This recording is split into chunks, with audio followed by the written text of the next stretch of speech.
Merry Christmas, my Mark of the Beast. We're back with part 2 of the Overexplained series, where first we looked at deck building, and if you haven't seen that video, please check it out. Got a lot of positive reception. Now we're going to look at part 2, where we present Levia's mechanics and kind of the deeper appreciation of what this hero has through an iceberg theory. So approaching from the top as this surface level, the tippy top of what even the laymen understand about Levia, sinking all the way down to the depths of what only a few people in the world probably truly appreciate about this hero. So if that sounds like a good time, it sure is going to be a long time, so stick with us. So the first thing people understand about Levia, especially from the outside in, is that she seems to be a high-risk, low-reward hero, right? This is part of her native brute mechanics, which lean into dice rolling such as scab skins, some random draw discard effects like pulping and wild ride, as well as the shadow brute portion of that, like banishing from your graveyard, but sometimes missing the banish means you now take blood debt, or you draw hands that don't turn off blood debt, or you draw hands that have non-blocks and no resource cards, and on. All these cascading, obviously bad outcomes that can happen with the hero. And so people look at this and don't understand, why deal with all that when her power level doesn't seem to be that high? Oh, you're just trying to play for high roll blood rushes. What's the point? Well, I do understand maybe some of this comes from the lens of recent Flesh and Blood, where a overperforming aggro deck like Zen has it so easy to pull off all of the insane banana things that that deck was able to do, whereas Levia has a lot more intricacy behind pulling off those good numbers. But as we go through this iceberg, we're going to lean deeper and deeper into understanding what really is the reward to this hero. But I think it's a fair way to at least understand on the surface level whether or not you want to embark on this journey along learning Levia, because she really feel like the risks are high and the reward won't be there for quite some time. But as someone who's spent years on this hero, I promise you the reward is insanely addicting, and we're going to talk about that to end cap this discussion at the very end of our iceberg. Now, the second thing that people understand about Levia, especially if you've ever played against Levia, is that she just does a lot of damage, and she does a lot of damage generally pretty well. And this is all off the basis of something you've probably been hit over the head with as Flesh and Blood players, and that is the basic value system of how Flesh and Blood works, where at a baseline, you should be able to pull about 12 points of value out of your hand on each turn cycle, where the attacking player with their action point should be able to generate about 13 points of value. Hence, the game favors aggression slightly more than it favors defense. And there's multiple layers that do interact with that.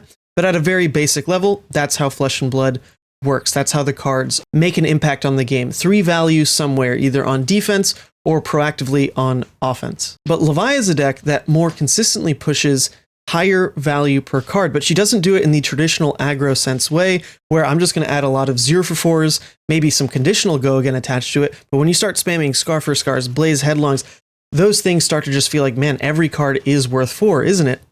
Levia can do that in a couple different ways, basically built around her blood debt attacks being a couple points above rate as long as you proactively play them out. And proactivity is a huge part of how Levia has to play the game.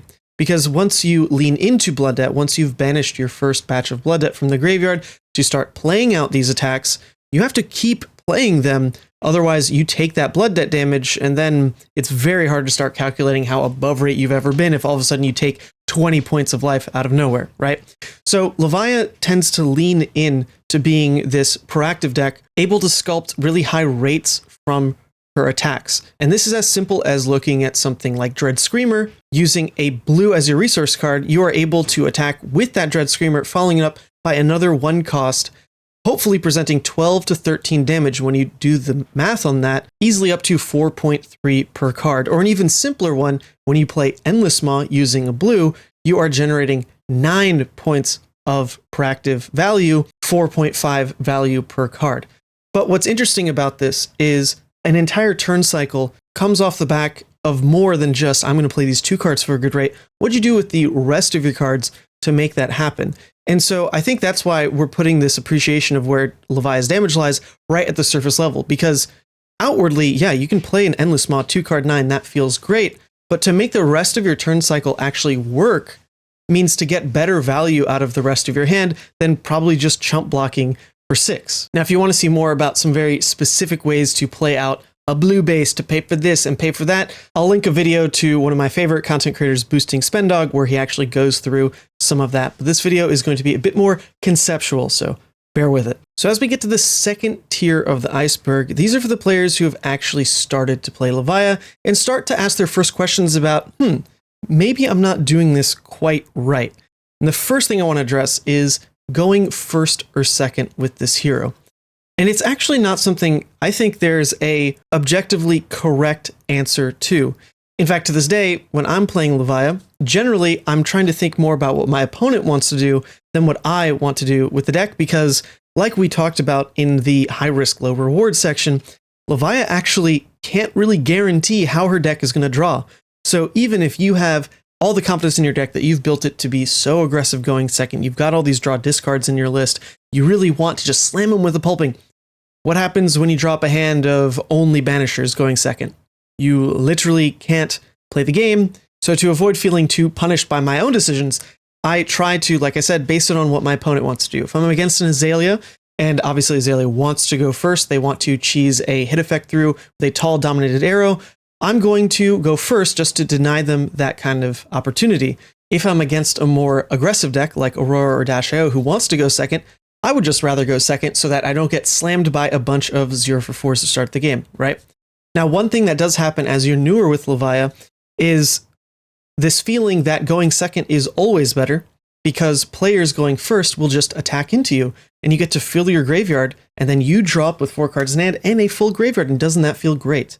But as you play more Levia and as you play against people who are more experienced against Levia, they will not do this. There's almost no deck in the game that mechanically has to get cards out of deck and will attack you turn 0, no matter what, other than like the Levia mirror. So you can never go into a tournament banking on the fact that your opponent will just attack into you and let you fuel your game plan. Levia is not as ill-powered as she used to be, and a lot of people know at least how her baseline mechanics with the graveyard do work. So some additional color in this choice would be how much recursion your deck has.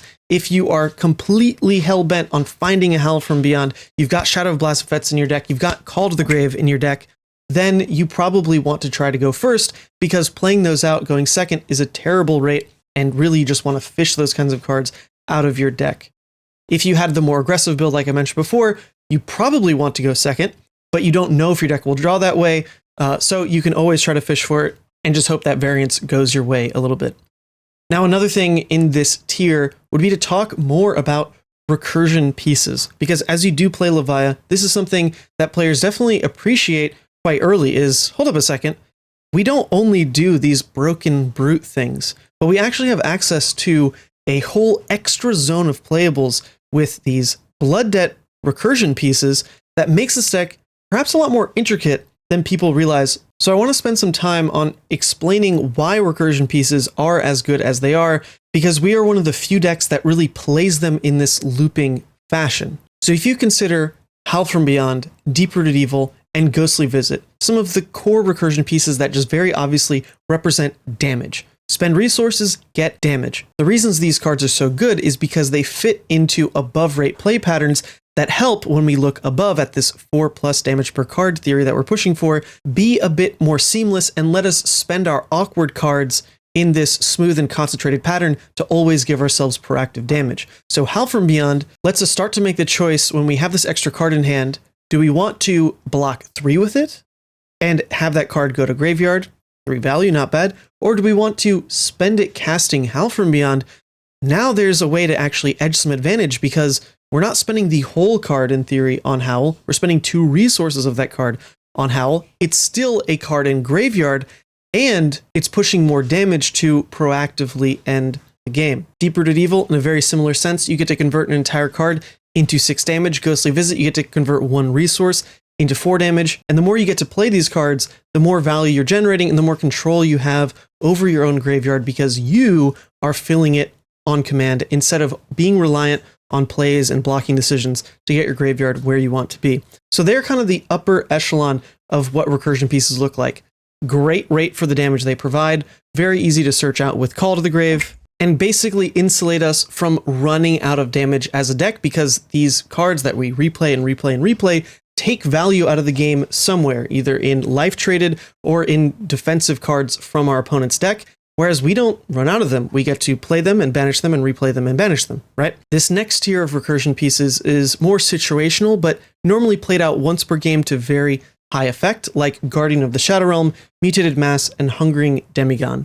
So Guardian of the Shadow Realm, ever since the Demi Hero came out, has rocketed in popularity because you get to play it as a defense reaction once you are consumed on your opponent's turn, while still being able to use consumed on your turn. So in a singular turn cycle, you can get 2 effective uses from Blasphemous Levia consumed for crazy rates, because now you're effectively blocking 6 for 1 card, just pitching into Guardian, and then having the rest of your hand to fund whatever aggression you want to pull from those banishers.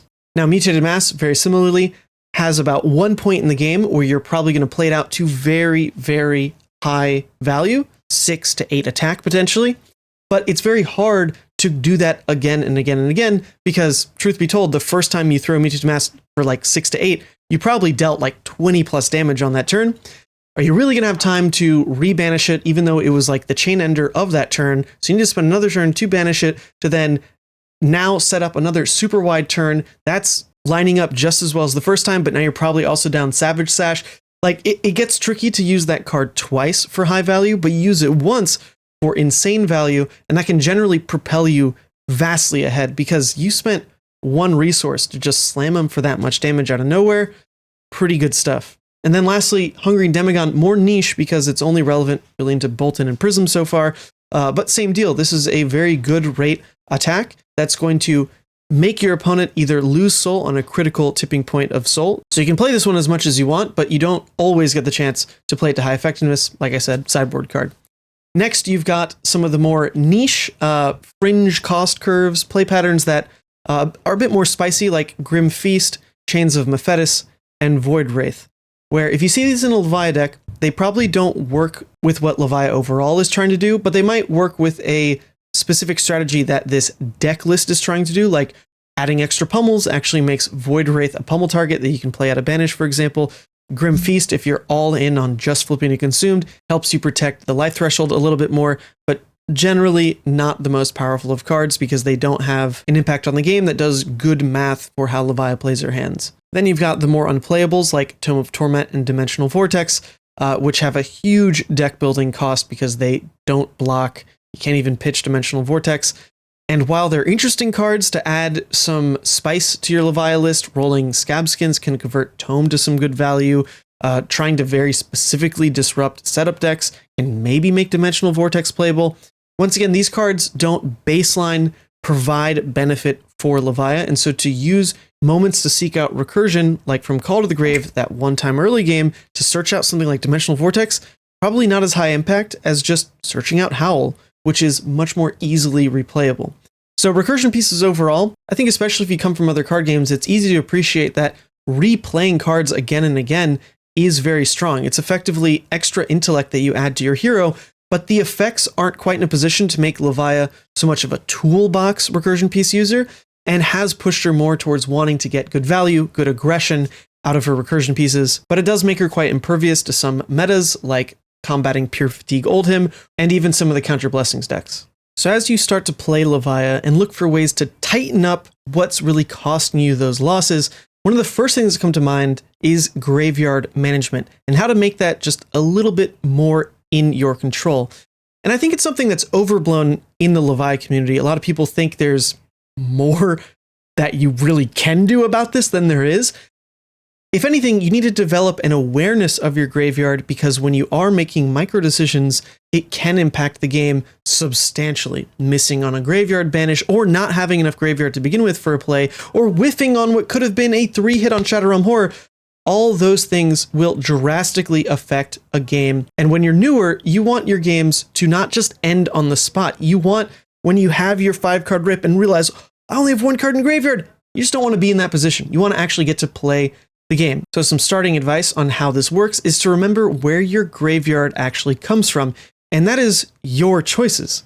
Everything you do to progress the game of Flesh and Blood, cards you play, cards you block with, cards, equipment that you block with, cards you send to graveyard from Call to the Grave, those are all choices that you made. And so when there are marginal choices as to whether or not a card gets to your graveyard, that really was in your control. When you have to deal with that choice later is where you sometimes don't have agency to actually deal with it. So one thing that a lot of Levia players started with conceptually is that you shouldn't banish with only 3 cards in your graveyard. Back in the early days of Levia, if you did this, you're generally only adding 1 card back to the graveyard, the cards you play, and then you're at the mercy of your opponent to play a card so you can fill your graveyard to get back to 3 cards in graveyard. But right now, there's enough ways around that, especially with smart Arsenal play, with Call to the Grave, with a Bloodrush Bellow, with a draw discard in the deck, to automatically get you back to 3 cards in graveyard. So when you play in that tight state, you get to make choices of blocking with armor, maybe if it's not exactly ideal, but because it gets you to the graveyard exactly to 3, so you can then push those out with a banish and play your cards the way you actually want to, because the cards you play generally will be the 6s. Your armor will never be the 6s. But then again, that's not to say you should only play with 3 cards in your graveyard, because not every hand, especially off of Arsenal, will let you play the game. And so when your graveyard does fluctuate and it pushes higher and higher, there aren't as many ways to get it back down to a manageable size, but you can look for banishing 6 in a turn, Unworldly Bellows, with any other banisher, Dread Screamer into Boneyard Marauder, those can clean it back out. Or you can just use how a singular banish 3 affects your turn. You have 10 cards in your graveyard, you've got 3 misses exactly, you play out a banisher, and it hits those 3 misses. Game hopefully isn't over right on the spot, but you know what you've done. You've unlocked Shadow Realm Horror to actually be the all-star that you want it to be. So suck it up, lick your wounds, try not to block with any more non-6s, and then get your Shadow Realm Horror to launch you back into the game all over again. Now, the only outplay potential you can really get to graveyard management is when you have recursion pieces set up. Specifically, Howl from Beyond is incredible at this, to proactively just say, 2 cards in the graveyard, I'm spending this card, boom, plus 3 damage to my turn, Howl from Beyond ends up in graveyard, and I can immediately play the game that I want to. Being in control of that aspect of the game is very, very strong, but unless you run double Howl from Beyond, you don't have complete control of playing the game exactly that way. There is some dependency on your opponent attacking you, you blocking. There is some dependency on finding enough of your draw discards, finding your Call to the Graves to get your graveyard in a state where you want it to be. But there's also smaller choices that affect this, like what do you do with an extra card in your turn cycle?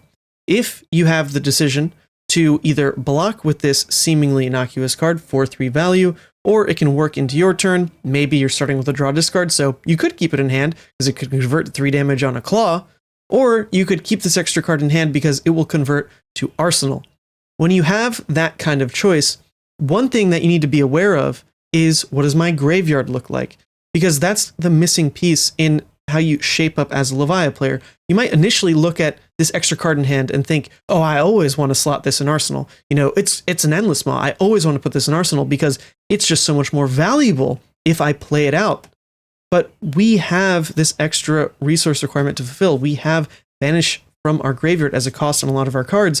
So when you make a choice to perhaps play greedy on graveyard fill because it looks so good to play out this potential card, whereas it only gets 3 value from blocking and only gets 3 value if you end up playing it out in a claw swing, it's actually slightly more than just the baseline 3 value if it contributes to your graveyard. Because for you to play out the other strong parts of your deck, that's just an attached cost, right? It's like I said, it's an awareness, it's a muscle that you have to train that is behind every blocking decision you make, because an ideal time to block with Fleshbag might not come up because of what your opponent's presenting, it might come up because of how your graveyard looks. So definitely, like I said, muscle you need to train.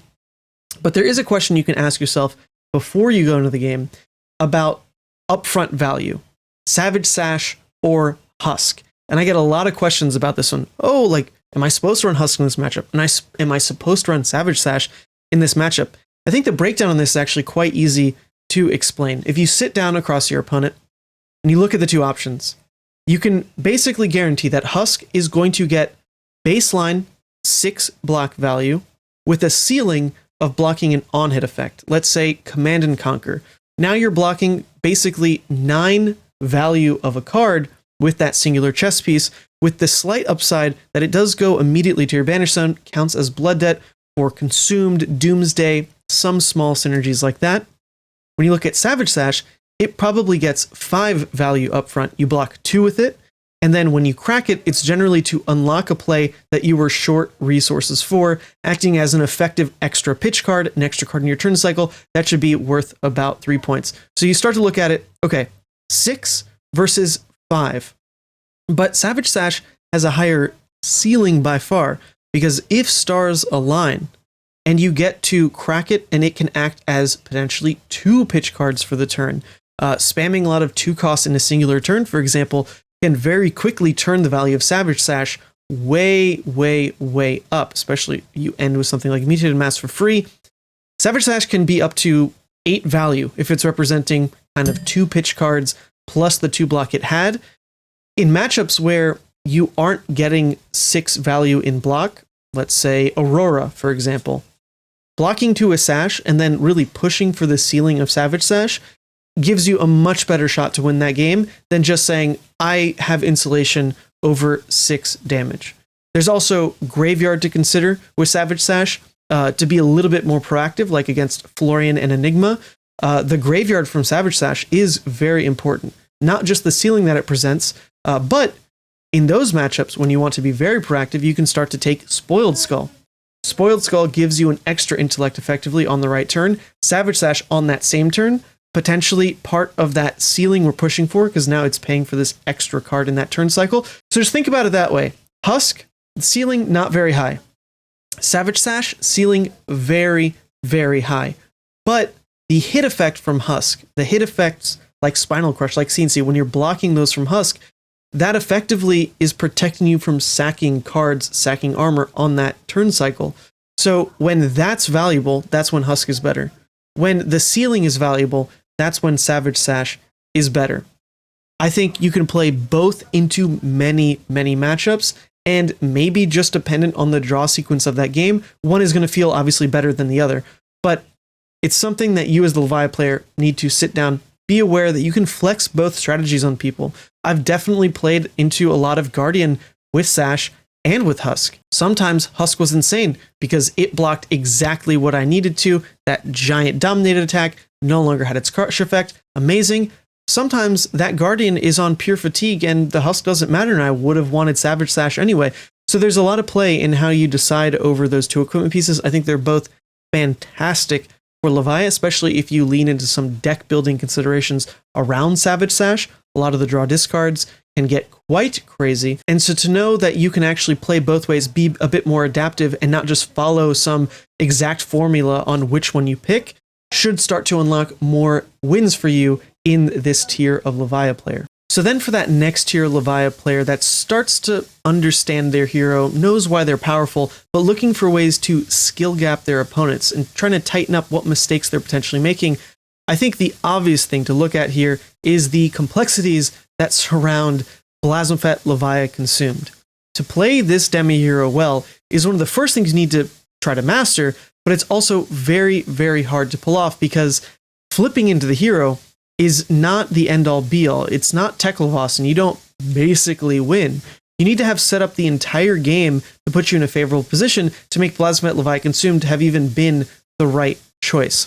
And I think to start this off is to explain the worst case use of Levia Consumed. If you've played a game of Flesh and Blood, very back and forth, you've sacked your armor because they had hit effects, you're both at parity, then you find a window where your opponent had a big turn and you lay down your whole hand on blocks, and then on your turn, you simply flip from 15 to 13, turn into Consumed, and say, go to your opponent. If the entire game was back and forth, up to the point where you just take a little bit of self-damage and then do nothing to your opponent when you're at these life thresholds, you're probably going to lose that game outright. Your opponent now gets their 4-card hand or 5-card hand if they've got Arsenal upright to bully you when you are guaranteed to be at 13 life. There's no way around that aspect of it. Once you flip to Consumed, you are 13 life. And a well-built Classic Constructed deck, of course, should be able to push for some kind of answer, either cards from hand, some disruption, to make you doing nothing on your flip turn look as bad as it sounds.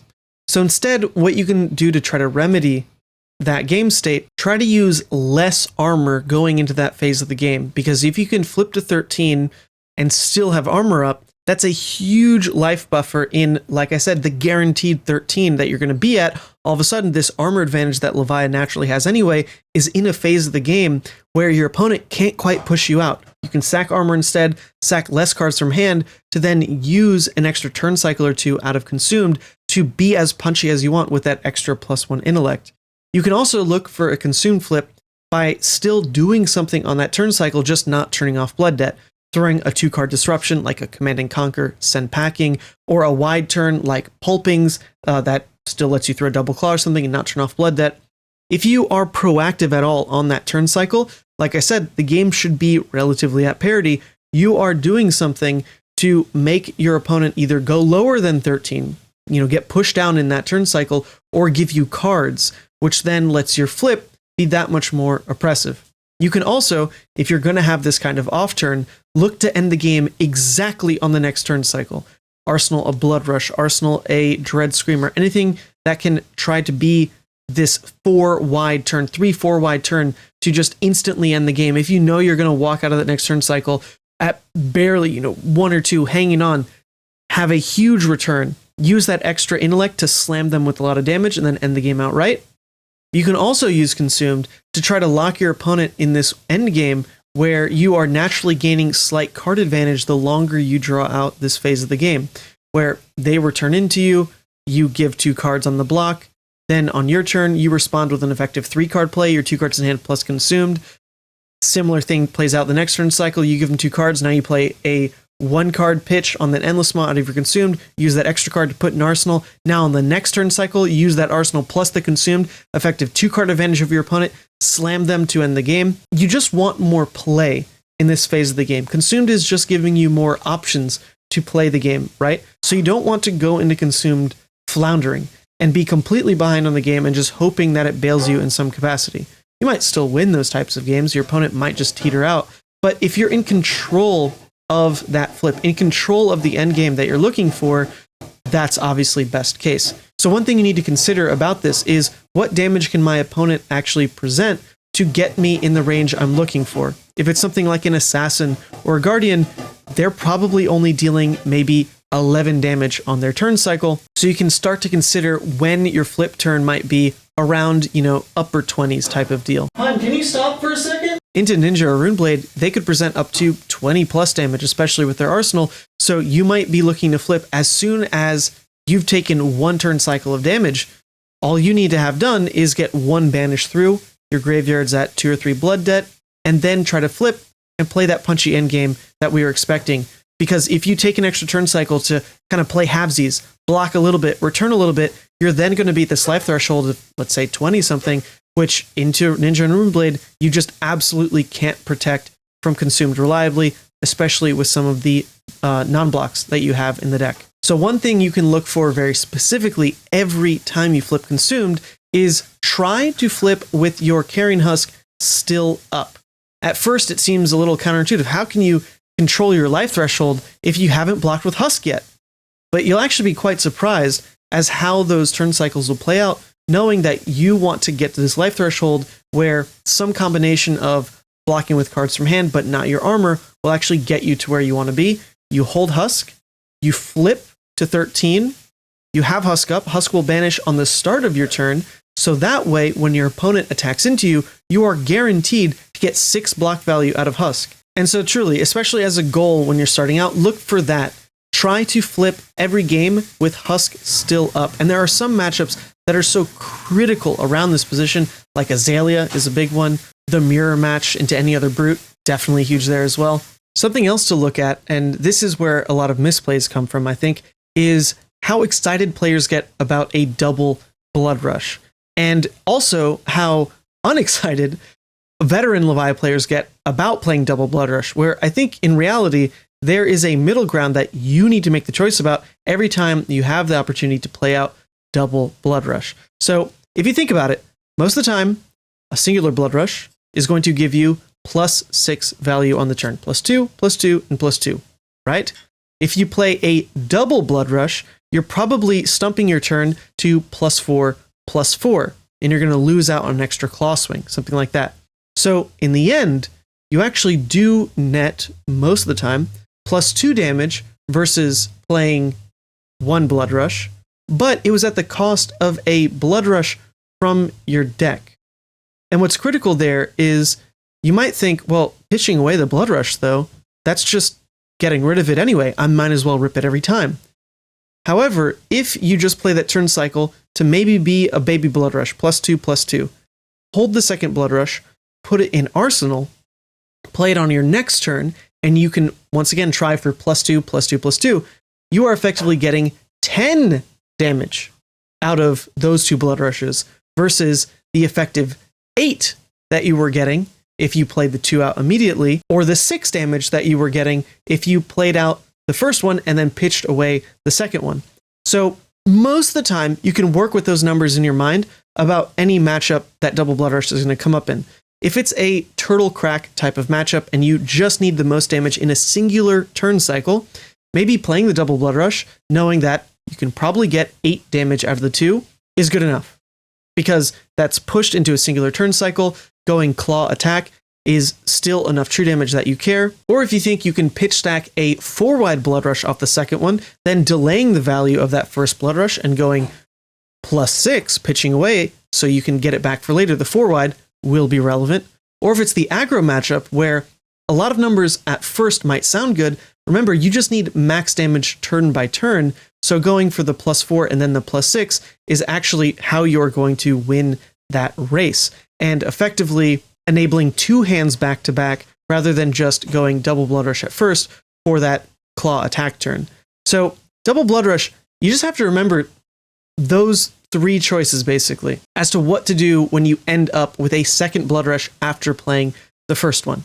If everything is aligned, maybe it was your game plan, you have 1 Bloodrush in Arsenal, you drop that first Bloodrush, you play it off of a blue, you don't even really have resource cards anyway, so you play that second Bloodrush from Arsenal, and now you actually have the golden +4/+4/+4, like you have the 12 damage Bloodrush all at once. That is fantastic, but that's the mistake that people get baited by, is they think if they just play double Bloodrush out, that's how they're going to get their damage off. I'll just be able to throw +12 on this turn, like that's just going to work. I promise you that doesn't really work. And so you need to make choices around that play instead. So I don't completely agree that you shouldn't do it ever. I don't completely agree that you should do it every time. I think instead you should think about how double Bloodrush is going to affect that game. And now the more that I talk about it, I realize I'm just trying to convert all Levia players into deep thinkers because I'm not giving you concrete answers over this kind of thing. But anyway, next tier. So a little bit deeper in this iceberg is the best case Levia redeemed. And I put it a tier lower because I don't think it's as important to understand as early on in your Levia journey as trying to figure out consumed. But it's still relevant, and it's actually like a little bit harder to pull off and a little bit harder to want to do this. But redeemed is more of a safety net option than a game plan for your deck. And that's not entirely true, because with redeemed, you can look to fatigue out some game states. We're going to talk about that in a second, but I would never go into redeemed thinking, oh yeah, this matchup redeemed every time, because realistically, in those late game matchups, you could still look to play consumed anyway in an extreme late game scenario to instantly end the game on the spot. And we are going to talk about that a little bit later as well. But to point out when redeemed is at its strongest is to already have recursion pieces reset in your graveyard. Because critically, when you flip to redeemed, only your current banish zone flips face down. Any cards that you rebanish do not. So if you have Howl from Beyond, Deep Root Evil in your graveyard, you rebanish them post-redeemed, they're still recursion pieces. You can still play them right back out and effectively have these extra weapons for your endgame. Redeemed is also strongest, of course, when you have armor still up. Similar to consumed, you will always be at 8 life when you flip to redeemed, but you can be at an effective higher life if you still have armor up when you do flip into redeemed. So to make that disparity as high as it can be, if you go to 1 and then flip to redeemed with some armor still up, you are widening that gap massively in the late game to potentially be like 10 points or so above your opponent in effective life. And that is fantastic.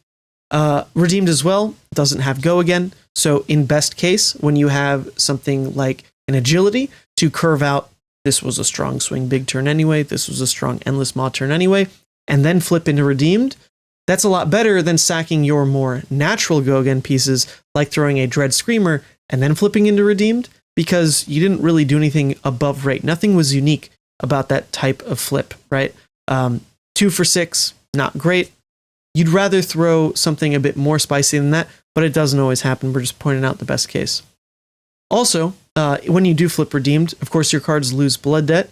So any late game pieces, especially in a second cycle type of game, you really want to have played out. Doomsday is the main one here. Even a Soul Harvest, if you were planning on playing it out in this kind of matchup. Those blues do nothing post-redeemed. So you really want to have played them already. Working with all that into redeemed is to then point out in what matchups it really is the strongest to go this strategy. And I think one of the main ones here is into Florian. These block-heavy decks that actually do run out of damage. So if you consider what an early game into Florian looks like, where you're playing out Recursion again and again, you're slapping them with these blood rushes, you're trying to batter them down, they will happily give you block and block and block and block and block and run out of a lot of cards in deck. They have a lot of opportunity to still keep some powerful cards in deck. You're just hoping some of that goes your way, like Germinates, for example. But a deck like that can truly go through its deck on defense very, very quickly. Then they have some giant push turn. With Germinate, they push you quite low. With you both at parity, you flip to redeemed and then try to fatigue them out in the end game. It actually is possible because their weapon doesn't cost you cards from deck at a rate that you cost them cards from deck the entire early game. You can block with a card, pitch into AB. They are going to be blocking with cards because you are still attacking with your 2-card return. And you can actually make up that deck parity to effectively fatigue them out. It's very rare, and it's like a hard game plan to know will work every time. But redeemed actually lets you do that. And so truly, like, there are some weird niche scenarios where fatiguing in redeemed is possible, as well as flipping to it with those other factors that we talked about. But I would never sit down and think that is the ultimate way I'm going to win the game. And part of understanding redeemed is to know that about the Demi-Hero as well. Not a game plan, just a boon to have in your deck. Also to note here is sideboarding, because I get a lot of questions about Levia about, oh, your sideboard isn't updated. What on earth do I do? And I do try to update on every deck list that I put out there what I'm doing in sideboarding, but the reality is what I've written down on February probably is not even what I'm doing in person. I have an actual article on the FabTSG website about how I envision sideboarding, and I think it helps Levia players quite a bit to think about it in this same way, because we have a lot of packages that we can pick and choose to add to the deck. But I really think if you approach sideboarding with Levia as, I've got 80 cards, but in this matchup, I don't want to run these cards. They're not as good. I don't want to run Pulpings in this matchup, right? I don't really want to run Command and Conquers in this matchup. I don't want to run this. I don't want to run that. Start taking out the cards that you don't want in these more flexible spots to end up with the 60 cards that you do want. I think that is so much more beneficial than working from like a base number. I have 52 cards and I'm just going to like add 8 cards that I like. I think you get a deeper appreciation of questioning a lot of your deck building decisions if game by game you start subtracting cards that you know you don't want. And then you might run into the position of, you know what, like, I thought this card was in for this matchup, but I didn't like it. And so I'm going to keep it out again. I'm going to keep it out again, keep it out again. And now why is this card in my deck, right? I think that is a very important place for Levia players to have their heads at, with some slight rules and stipulations attached. I do think Levia should always play 60 cards in deck. You want to be as consistent as possible in finding your recursion pieces if it's the right matchup for it, right? Or your blood rushes is if it's the right matchup for that. And so into slow matchups, be at 60. Pull out your recursion as fast as possible and start replaying those. The more you replay your recursion, the less you need extra cards in deck that are just diluting that anyway, right? When you're playing into aggro, you just want to draw your best cards. You don't want to draw that 61st card, so don't add it to your deck, right? I've never never been comfortable adding more. There are perhaps some matchups where you can get away with adding a 61st recursion piece type of situation, like Nu is going to banish anyway type of deal, Arachne going to banish anyway, but beyond that, that's always what I'm whittling down to. Then in this next tier, and we're getting real deep here because I think this is a concept that for some reason is a bit harder to understand, and that is switchboarding versus sideboarding. And sideboarding is even a bit of a misnomer because it's realistically pre-boarding in Flesh and Blood, but switchboarding truly is a tactical deck building decision where you completely abandon everything I said about sideboarding and you just have a flip plan of, in this matchup, I'm fatiguing Dash.io, so I'm taking out every non-block, adding in all these blocking cards, and that is exactly how we play this matchup. And it's not a sideboard at all. Whenever I've released lists like that, there's generally a lot of confusion about, well, don't you want to use this in other matchups? Like, I had an early banish against Dash.io and didn't know how to play the game. A switchboard is completely a pivot from the baseline of what a deck is trying to do into a different strategy. And Levia has actually had a couple builds in her history that do this. There was a fatigue board into Dash.io most recently, also when Dash was strong. There's been full recursion packages into like the Oldhim meta back in the day where we could put in a ton of Unworldly Bellows, add in up to like 3 Howl from Beyonds, and just do one thing.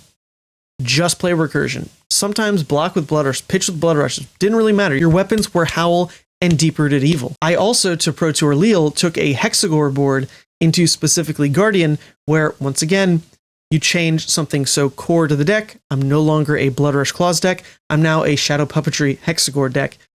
And there's been builds that fluctuate with that through Levia's history. So to be aware that she's a deck that can use her sideboard to that degree is a deeper understanding of Levia. And so when you approach lists that you see in the wild for Levia, just consider, are these lists sideboarding or are they actually switchboarding? And when you build your list as well, just know that Levia's core can be used in a similar way. I also want to mention the tournament Gambit that Levia players have to deal with here.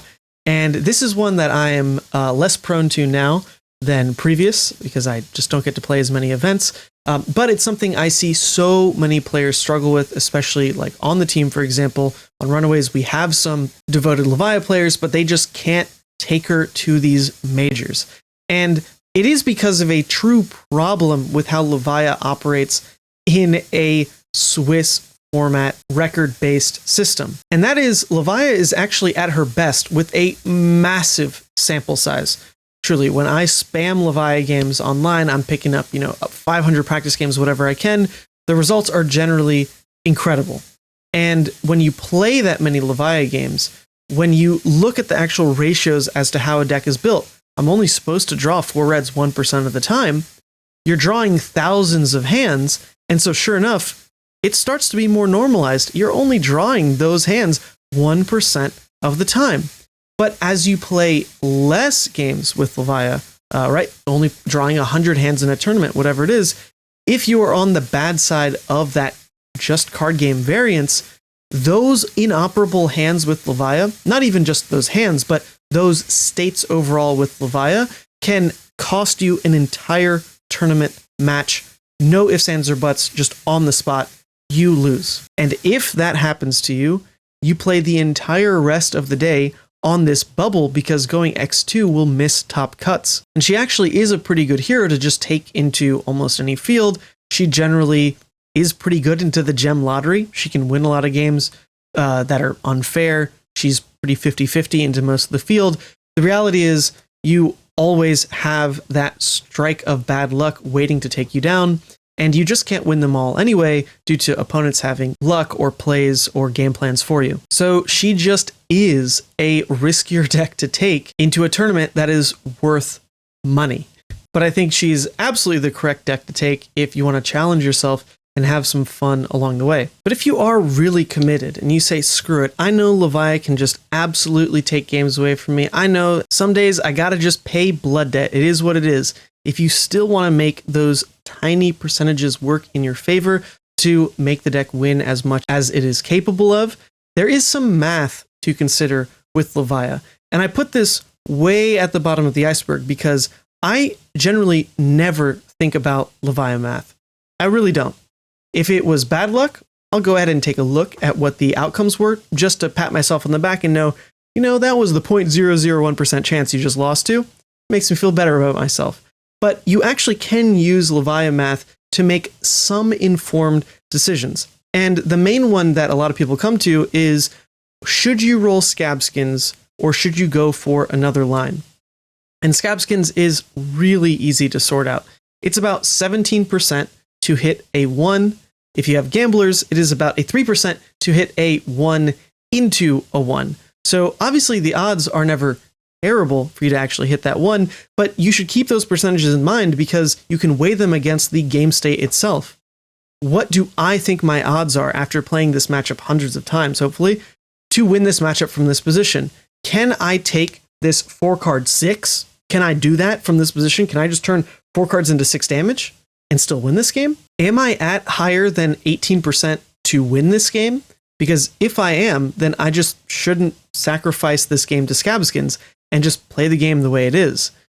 So I don't normally think about the percentages in my head that way. It's more of a gut feeling or just a gut instinct of, you know what, in this position, I've rolled Scabs before, and the outcome has never punished me. When you actually have tangible experiences to draw from, I prefer that better than trying to actually run the numbers in your head, because at the end of the day, you'd need insane sample sizes to really make it work that similar way. But there is a stat sheet you can use that truly is by the number going to make a better decision for you. And this one was created by my wonderful teammate, Michael Dalton. So check this out. You can use this table to look at the exact odds of, with this many cards in graveyard versus this many 6s in graveyard, what are my chances to hit 1 6? What are my chances to hit 2 6s, relevant for Shadow Realm Horror? What are my chances to hit 3 6s for Shadow Realm Horror? And so when you look at that and compare those exact numbers to what Scabskins can do for you, remember 17 or 3%, then that is a direct one-to-one decision you can make of saying, wow, in this graveyard state, I'm only at 12% to hit. I'm at 83% to hit Scabskins, so I should just do that instead. And truth be told, when I'm playing on Talishar, this stat sheet I do try to use between those two decision points of, do I take a random banish or do I take Scabskins lines? I do try to min-max making those decisions very tightly because there is just like objective math you can use to bail you in those scenarios. The other scenarios about, it's not really a graveyard choice, it's just like a hand inefficiency choice with Scabskins, those are where I do think just calling back to your own memory works a little bit better. But hey, there you go. Levia has real math to her. And if you want to find more about Levia Math, let me tell you about Heretic and his channel, where you can find more of that.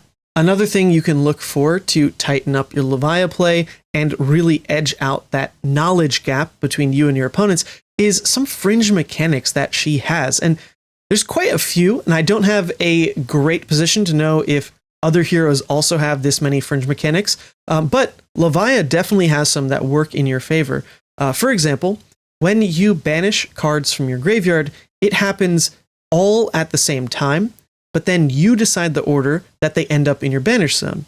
So when you're deciding what Shadow Realm Horror, for example, banishes from your graveyard, if it hits a non-6, a Diabolic, and a 6, even if you roll dice to determine some order that you pick them, you are choosing, the 6 can get banished first, which then makes Diabolic a 6, which then makes the non-hit inconsequential. I've hit 2 6s, I've got go again.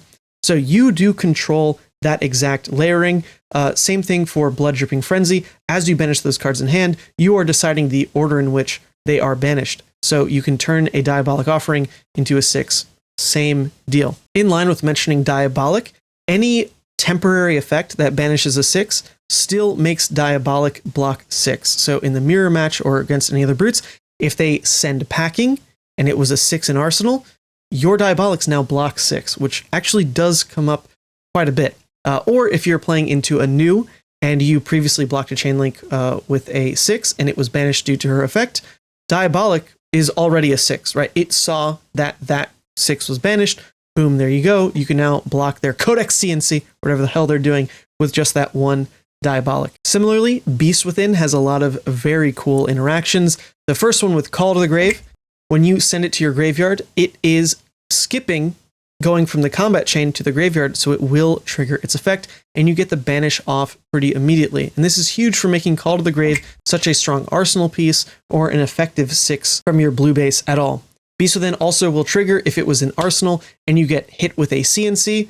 Very cool there. If you get hit with a discard effect like a pummel, coronet peak, anything like that, it will still trigger. And if you attack with Beast Within into Spectra, Beast Within will trigger, which actually is quite fascinating for turning off Blood Debt from clearing an aura without taxing your graveyard. It actually can come up quite a bit, and it's likely Beast Within will have a ton of little interactions like this forevermore. It is very, very cool. Mark of the Beast as well has some negative interactions with Levia.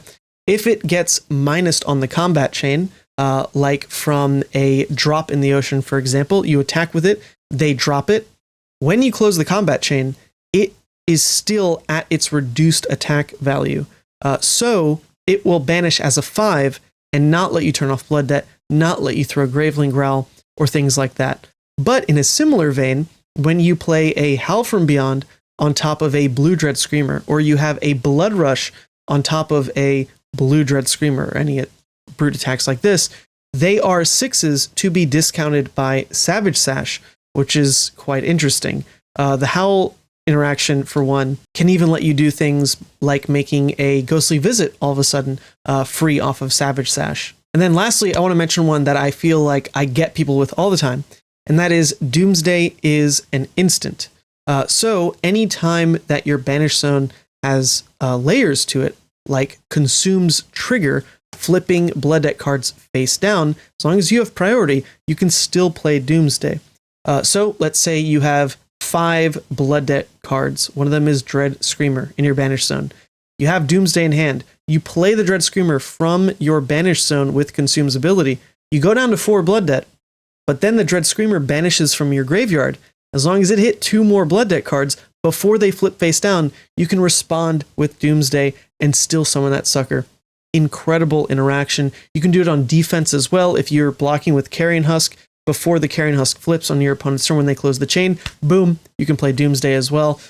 A lot comes up with that more than anything, but you cannot do it in the end phase when you're banishing all at once due to Blazonfet's ability. All right, so finally, we're at the bottom, the deepest, darkest depths of this iceberg, and that means 2 things. We're going to talk about pitch stacked consumed and close the conversation about how Levia maybe is a low-risk, high-reward hero.